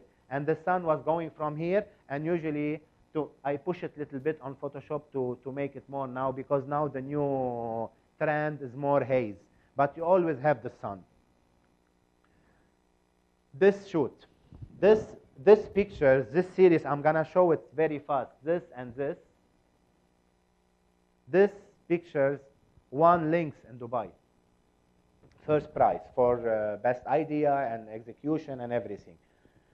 This is one of the most difficult shoot I did in my life. Why? Because they need kids. These are students and kids. They want a move like to perform like a professional athlete. And that was the most difficult part. And it was so hard to shoot it because they need to shoot in the studio. These are not outside. These are shot in the studio. And everything you see here is retouched. So only the athlete. So this is where you start, when your action photography, where it will lead you for big brands. So so I did this one, and how I did it. This is manual focus. This is pitch black room. I put tape. I ask her to stand on the tape. Exactly. I do my focus, and I ask her to jump, because it's not an outdoor, and it need to be shot in the studio. And another problem, they needed super high res, so, and everything focused. So you need to have not 2.8. You need to have aperture 8 and above.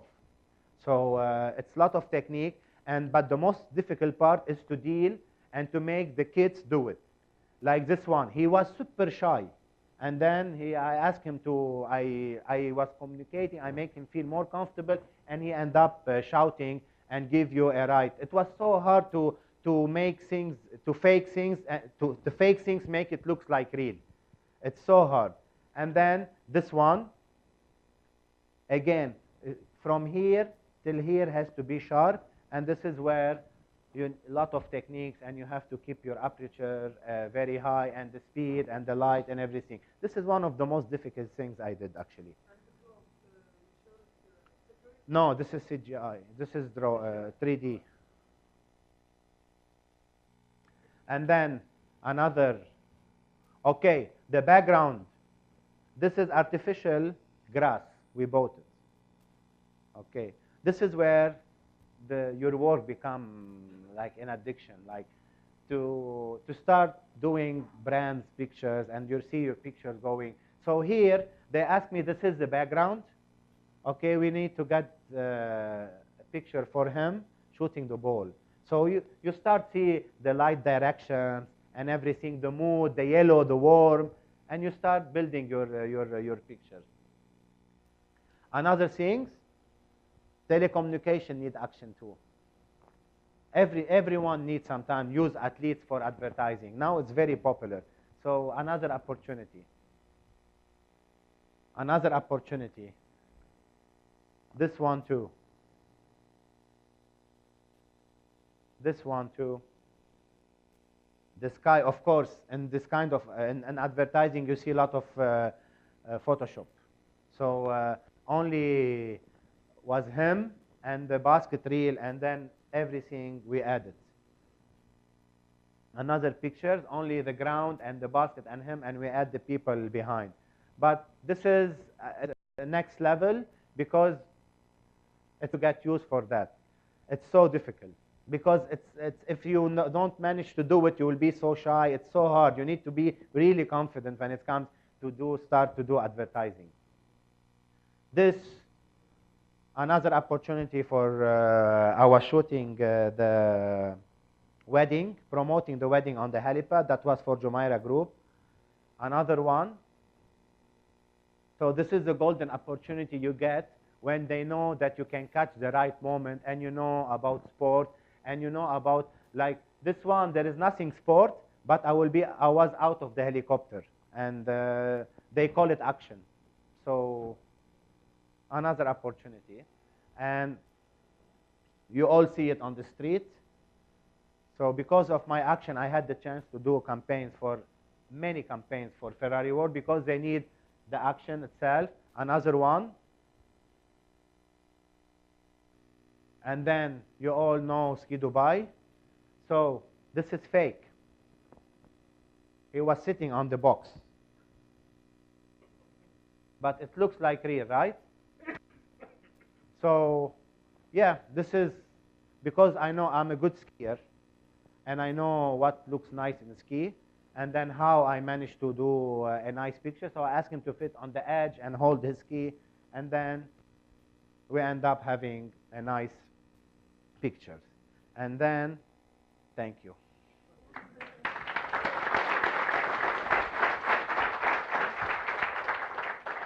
I hope you enjoy it, and now I believe there is a lot of questions.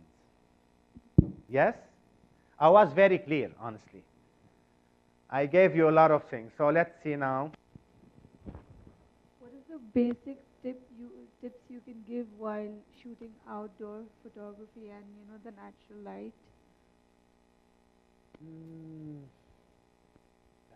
Actually, the tip, I saw some of your work actually. You have to, you said that you can do more. Actually, I found them very balanced. I like them. What you can do more is to be in different events and more extreme events if you want to do in an outdoor. And then about the lighting, there is no one rule for lighting. There is sometimes backlit. It depends on what you're shooting. There is no one rule. My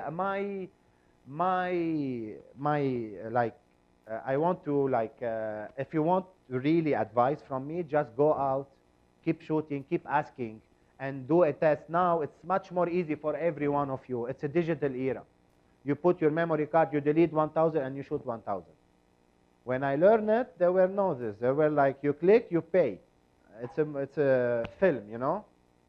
So go and practice and see the light. What your eyes you see, the camera will see. There is nothing better than your eye. Because till now, they didn't do anything better than the eye. There is nothing better than your eye. Can see dimension and can move from black to white. So what you see, you can ask your camera to do. So when you learn more and see the lighting, what is good, sometimes high reflection is beautiful. You're scared from it. Sometimes it's so beautiful.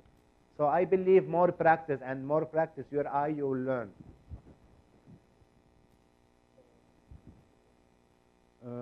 You talked about equipment used for lighting, flashes, and this kind of. I use, in all my life, I use, like, for sport, it's a direct flash. I put my flash, I have Elinchrom, I have Profoto, I have many other flash. So when you say it's like a flash on your camera? No, it's indirect flash. Okay. I never use flash on the camera. It's like a normal flash, studio flash. You put it, you play with it the way you want. And where you put it, it gives you light. And this is where you start playing with it. Okay. But it's like you need to practice more and to know the distance, because you don't have a lot of time to repeat unless if the guy is your friend. So you can ask him many times. And this is the best way to practice.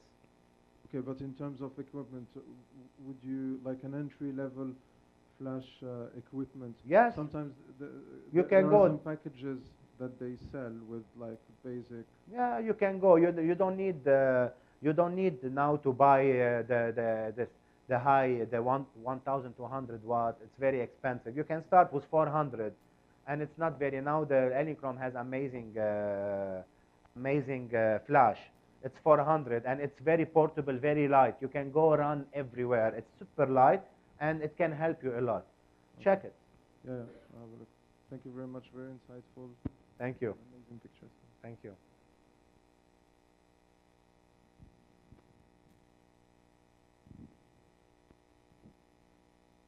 Thank you for the lecture. It's a nice Welcome. experience. Then I have to ask that which body you are preferring, the beginner or something? Is the body? Sorry, I didn't hear. Beginner is the body. Oh, body. Yeah. Look, this is very hard question actually, because almost every day I receive message or phone call which camera I have to buy. As I told you, I use Nikon since I was kid, and this is the result. Never failed me. I always rely on this body, and then. But my problem that for me as a professional, I always go for the high-end cameras. So and now every 1 month there is a new camera.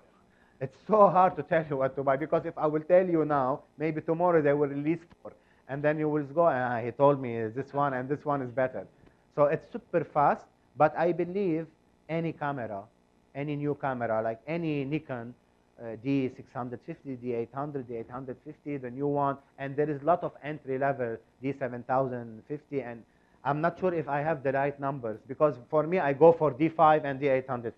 There is so many others, and they do a lot of nice work, and then there is affordable. I believe if you want, I can go with you and we can check anytime. You can find me easy to contact me.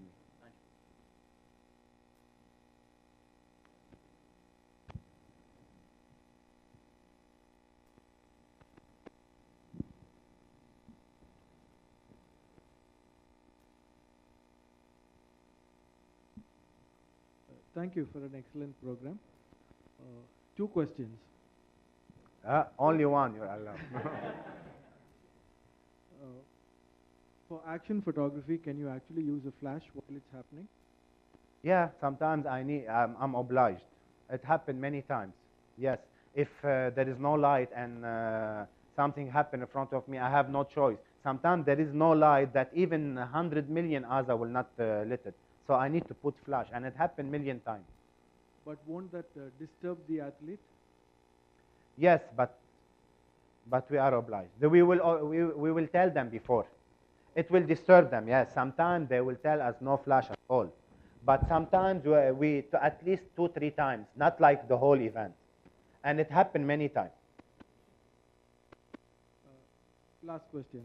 Are you looking for assistance? For assistance? Yeah, we will talk outside.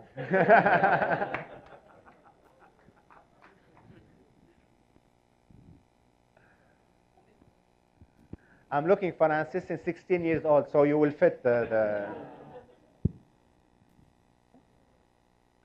Do you prefer a full frame or a crop sensor? Full frame or crop sensor? I can't hear. Full frame or Uh-huh. crop sensor? No, Generally, full what frame, you- full frame. Because look, I don't see a big difference. Like you can perform in both of them, but all the high-end cameras are full frame. So I use. Thank you. And my second question, I'll meet you outside. Oh yeah. I promised you, yes.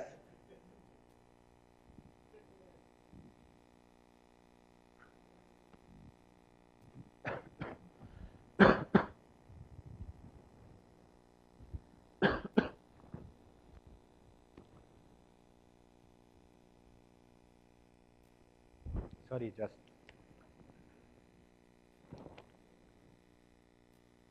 Yes, I had a question second. it's you again. If okay, if the sports is, say football, it happens at night, and Is it official tournament or it's next to your house? no, it's an official tournament. Yeah, the light is very strong in the stadium. It's super So how strong. would you balance it out? Because it's already at night. And then what There is no way. There is this, and you cannot balance. When it comes to this kind of things, you have only one choice: to choose the right aperture and to shoot. You cannot ask them to turn off this one or to no. And I did a lot of tournament. I did the World Club Cup, and I did a lot of tournament, big tournament. And you can't do anything, nothing. The FIFA, where it's like there is, you cannot. Actually, you are only just a photographer. You're not allowed to say anything. There is specific place to sit, especially in the football, because it will be disturbed if somebody is moving. So a lot of restrictions. So all you have to do, nice aperture and click. can you not use a flashlight? No, of course, forget about it. You can use it, but it will be the last pictures for you.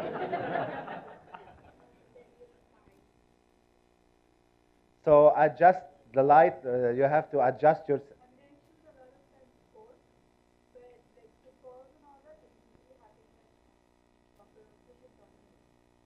It will always happen at night.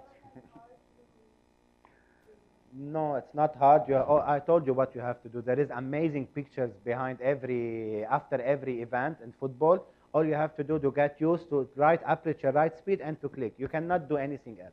No flash. You cannot ask anything else, any help. Hi. Thank you so much for the workshop. It was really Welcome. inspiring. It's a pleasure. And I want to ask you, like, what is your first priority in the camera settings to get like the most sharp and focused area? Yeah, now I know to answer your question, like I have to go back in time because now I know exactly what I have to do because I did Formula 1 100 times, I did this 100 times, I did this 100 times, so I know exactly. But what I want to tell you, two things in photography: if something coming toward you or if something passing in front of you. This is where you have to think first to freeze. So if something coming toward you, you cannot do continuous because the object is moving toward you, is changing distance. The focus is about distance, 0.5 meter, 1 meter, 3 meters. And the object coming toward you in high speed is changing this distance in a few fraction of second, you know. So this where you have to use only to release and click, and keep tracking him release, not like it's coming toward you. And if you do it will catch the first one, and after the 10 after this, it will be out of focus.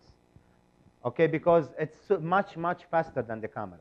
But if the object is passing like this, You can do, this is where you can do continuous, and you can, because the distance between you and the object, the same.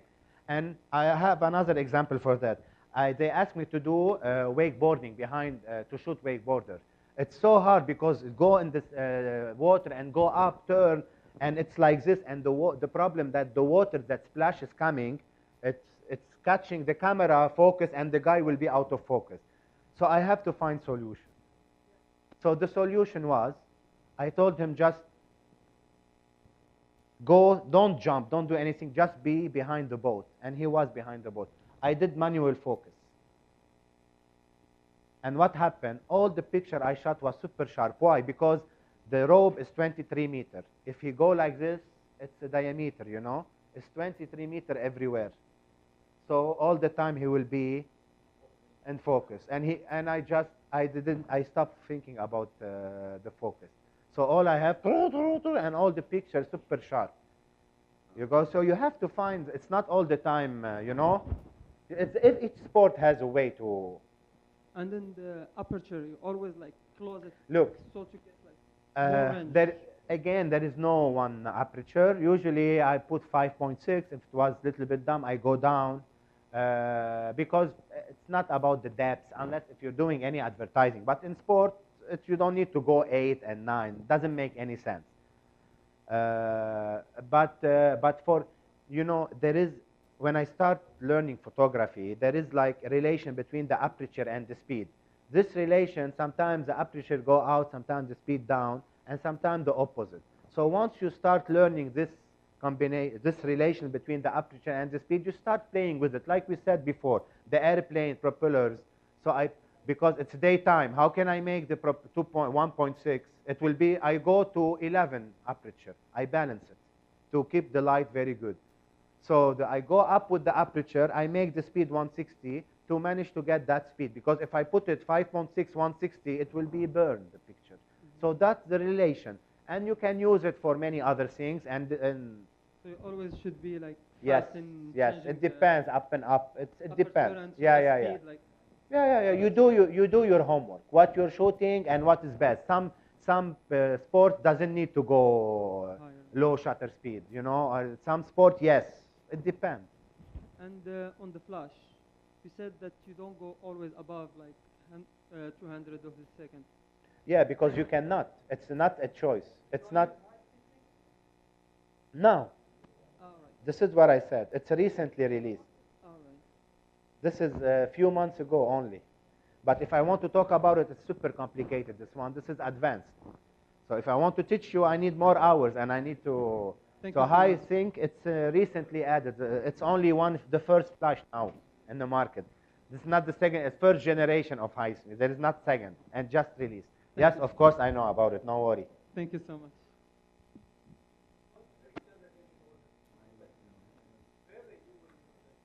Where I was? Yes. 1 meter, 1.5 meters. You tell me it's scary? Yes. Because one time it hit me. So many accidents happens. I'm so sorry to say that. But yes, you have to be careful. And you got used. You got used. I'm not scared. But I sometimes the same, no, not the second guy with the dunes and sand, one time he hit my shoulder.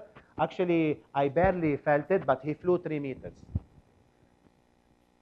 Yeah, it's very dangerous. Now it's getting more difficult, the restrictions going, you know, it's very restricted, but we still can go sometimes crazy on a special project. Next.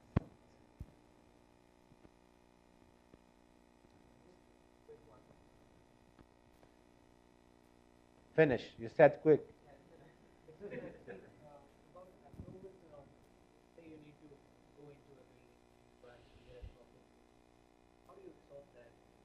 The client solve it. Yeah, if like they are doing, like say the Nike event in downtown. Amar is so difficult to get. You need to be super like to get all your paper. So. Mm-hmm. Do you get to make the call of what block you need, or they make the call? I'm me. You It's make the choice. So you yeah. do that upfront walk around. we will meet before the event. They told me, let's go have a walk. I walked there. I said, I need this building. And then, because they have permission, so they pay a lot of money for their event. And then they contact this building. We need access to the rooftop. Okay. This is, I have assistant and I have secretary. She does. They do. I don't have time for that. Yeah, but this is something agreement. You can call and ask. They have all the list of prices. You usually use one camera or two cameras? If it was event, 2 cameras. Some of them are not events. Some of the pictures are not event. I have time to change to decide. Event, yes, you need 2 and sometimes 3, but usually through 2 is enough. 3 it becomes showing off. 2 it's yeah. And what about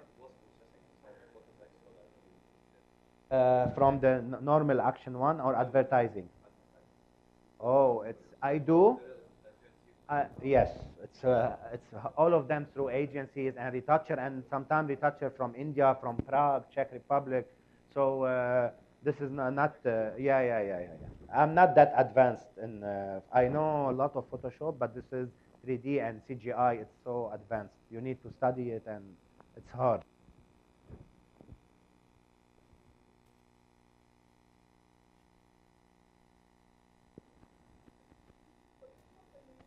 Will not answer.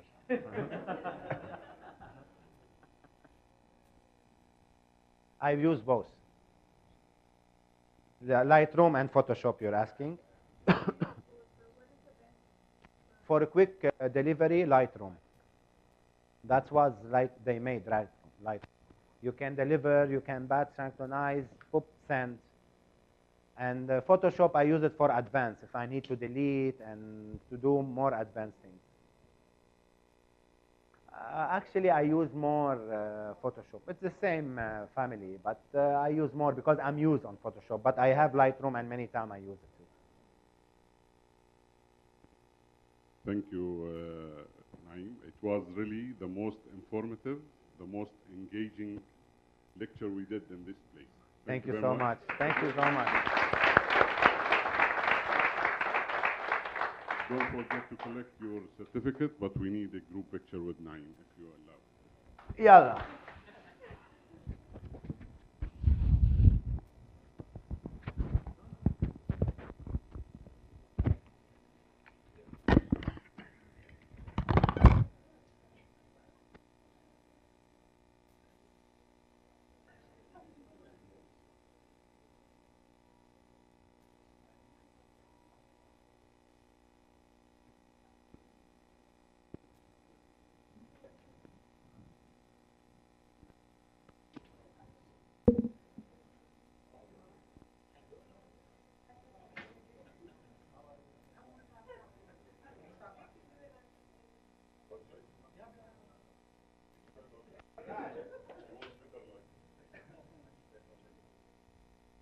He wasn't there.